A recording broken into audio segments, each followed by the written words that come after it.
মধ্যপ্রাচ্যে যুদ্ধ, হরমুজ প্রণালীতে অচলাবস্থা আর বৈশ্বিক জ্বালানি সংকটের মধ্যেই ভারত সফরে মার্কিন পররাষ্ট্রমন্ত্রী মার্কো রুবিও। প্রধানমন্ত্রী নরেন্দ্র মোদী ও পররাষ্ট্রমন্ত্রী এস জয়শঙ্করের সঙ্গে বৈঠক করবেন তিনি। তবে কূটনৈতিক আলোচনার আড়ালে সবচেয়ে গুরুত্বপূর্ণ ইস্যু হয়ে উঠেছে জ্বালানি নিরাপত্তা। মধ্যপ্রাচ্য যুদ্ধের জেরে হরমুজ প্রণালীতে জাহাজ চলাচল ব্যাহত হওয়ায় ভারতের মতো আমদানি নির্ভর অর্থনীতির দেশগুলো এখন বড় চাপের মুখে।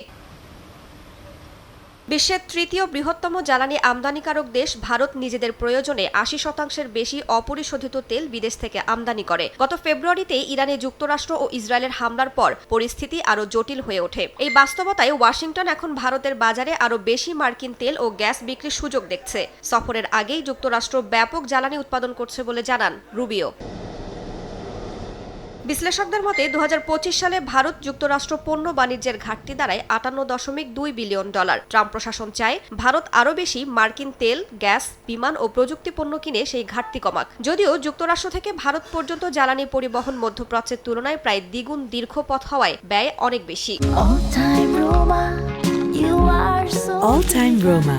Taste it, love it.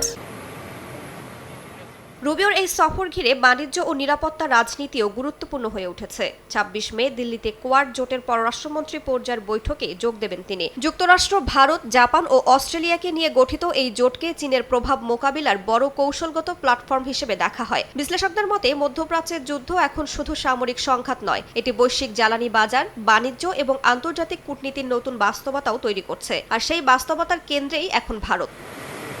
Raisa জান্নাত, সময় সংবাদ।